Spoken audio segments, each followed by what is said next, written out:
Hello, good morning everyone. It's really hot here, and as you can see, it's almost 11 a.m. and this is how hot here in this area. So most of the plants have been removed na. Some are here, so if you are wondering what is this one covered with a basin, so yan po yung fertilizer that we usually use for our plants. Okay, that is 14 diluted with water. Tapos yung mga ibang plants are here, they have to be safe kasi nga sobrang init. Grabe bumawi yung init, guys, from that time na palagi namang umuulan. So hindi nyo na maiintindihan kung bakit ganito kagulo yung lugar. And just to enlighten you why, well, is there. So this area is used to be full of floral sunsets. So he had to clean this earlier. So medyo maaga-aga pa nung sinimulan niya na itong linisin. And makikita nyo naman there are really plants that are planted nasa soil, guys. Yung mga nagtitrail na plants. So nilipat niya na sa soil. Gusto niyang umakyat yan dyan. Just like how some of the other philodendrons are doing.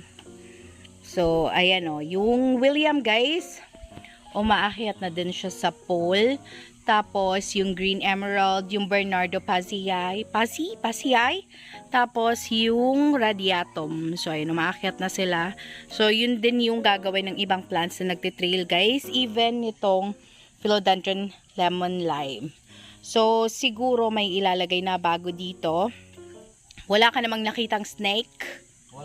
Wala. Okay. Kasi nung time na marami pang mga tanim dito, nakakita kami ng snake. I don't know where the floral sunsets are. Pero so far, this is how it looks like. And if ever, makabili na kami ng net. So, ayan, the net will be placed up here. So, parang dito sa area na to na lang siguro. Tapos, alam nyo naman, nababasa dito kapag palaging umuulan. We'll just find a way para meron kaming mapaglagyan sa kanila. Of course, just like how you guys would love to see our garden. Gusto nyong ma-safe yung mga plants namin. Ganon din po kami. Kasi, syempre, sino ba namang gustong mag-ano?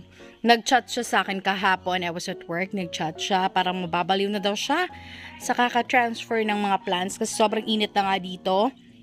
Not just now, but hanggang mamaya pa yan. Hanggang 1 a.m. Hanggang kung anong oras pa yan. So, sobrang kawawa ng mga plants. Even the philodendron biliteo. Yun, ang init-init na. You have to transfer it somewhere. So, ayan. So far, ganito pa yung itsura. And I'll update you how will it look like later. So, ayan, transferring of plants. Nakikita mo naman, nagpapayong na siya ng one paper.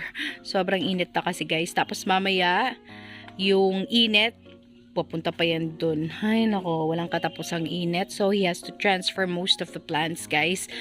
Kahapon, I will be flashing the photos here kung ano yung itsura ng mga plants. So, sobrang kawawa si Jose Bono. Ayun. So, this garden really needs a major update. So now, tinatamaan na ng init yung, ano nga ba to, Lucky Red. So I had to remove this and transfer it somewhere. Tapos, even itong Diamond Siam. And of course, susunod na yan. Yung tatamaan naman is the Saxo. Now, you really wonder why we really have to wait pa, no, na maano sila, mainitan bago namin i-transfer.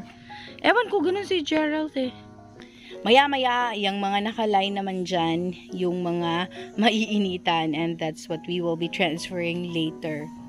Anyway, yung mga plants dito na itinatanim niya, yung mga trailing plants, yung green dragon. So, yun yung na-add. Looking forward to see how will they look like because I can't see what he can picture out in his mind. Wala pa akong nakikita what they will look like kapag lumaki na sila. Oh. The living wall daw yung plano niya. Okay. Let's see. So, hindi ko rin alam ilang months from now. bago natin makita yung hinahanap niyang living wall. Anyway guys, yung radiatum nasa taas na. So, he is planning to cut it and then transfer it somewhere para hindi na bumaba dun sa kabilang bakod. Hindi naman talaga amin tong bakod na to. So, bakod to ng kapitbahay. Tapos, ayan, tinataniman niya dito sa likod.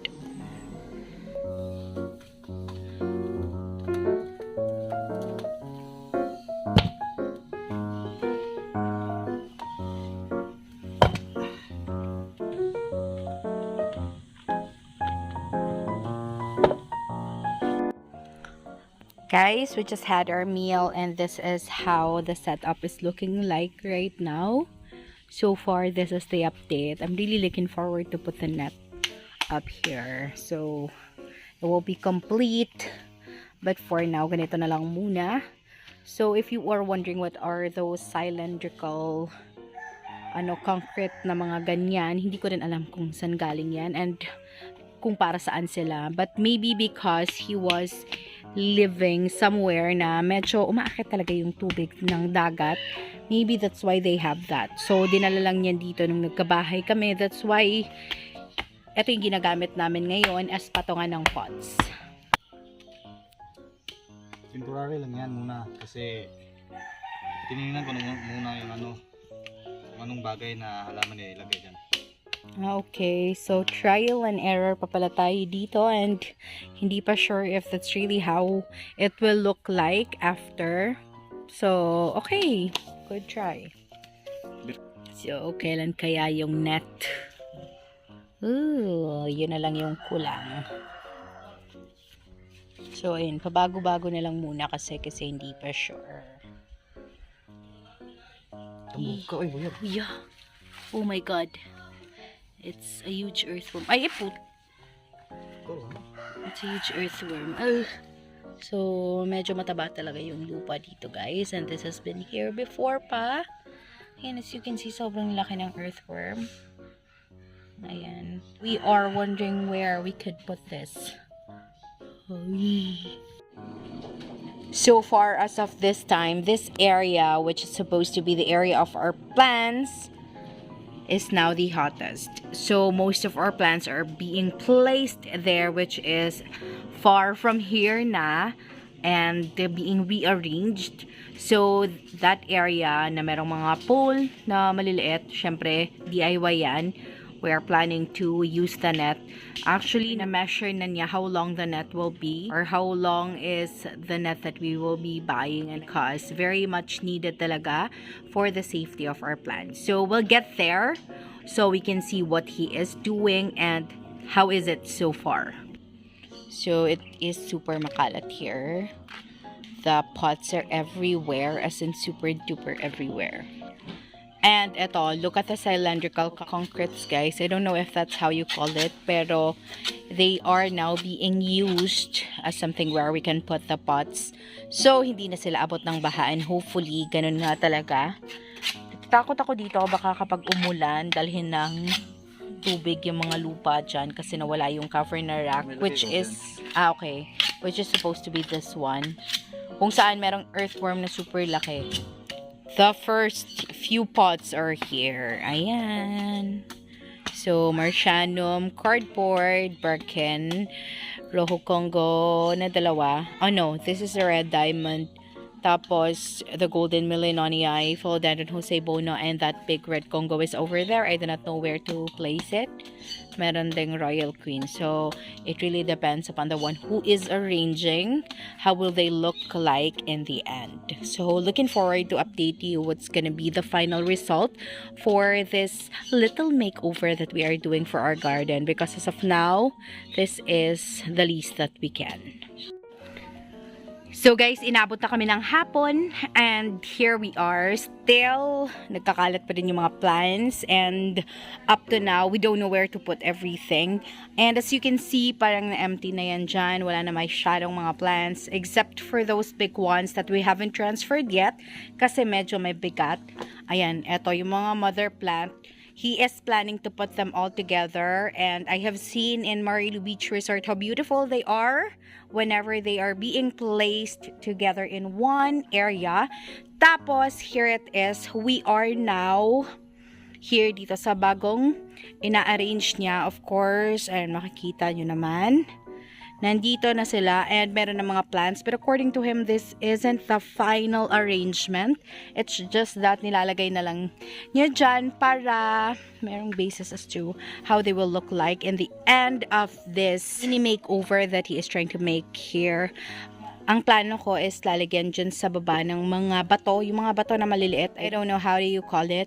Pero ngayon guys, makikita nyo medyo mainit pa. Kasi nga naman wala pa tayong net. But soon, tiwala lang.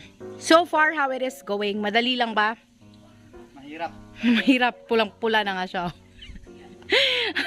Mainit na kasi guys. And you already see naman kung ano yung itsura nun. Tsaka magpa-flash din naman ako ng picture.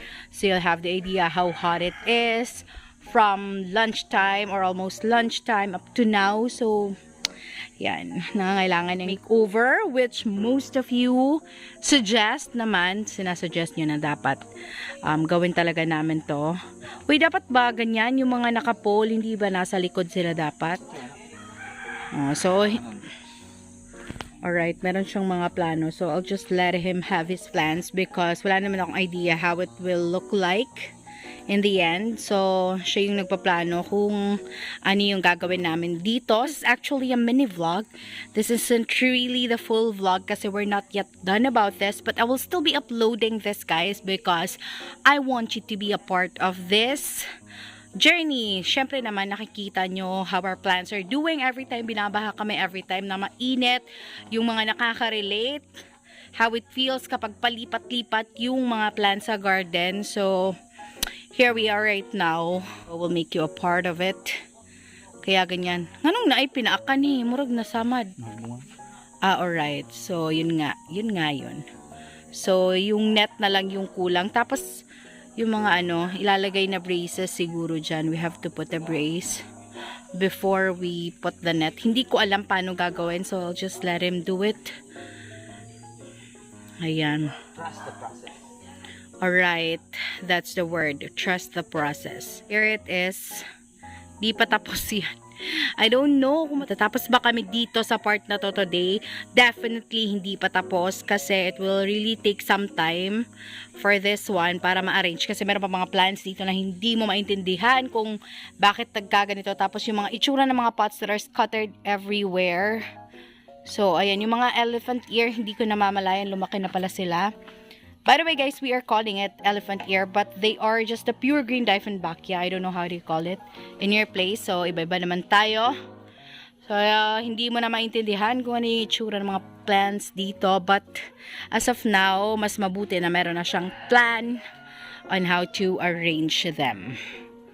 Alright? So, hindi na nga ako nakapag-intro dito sa video na to. But, thank you so much for the support, guys. And since we are almost done with our mini vlog for today, thank you so much for making it till the end. It has been Maria, the voice of PLANTZILLA BHL, and Gerald, Mr. Philodendron BHL. Thank you so much for watching. Please do not forget to subscribe and click the bell button beside it para ma-notify kayo pag may bago kaming video. Bye!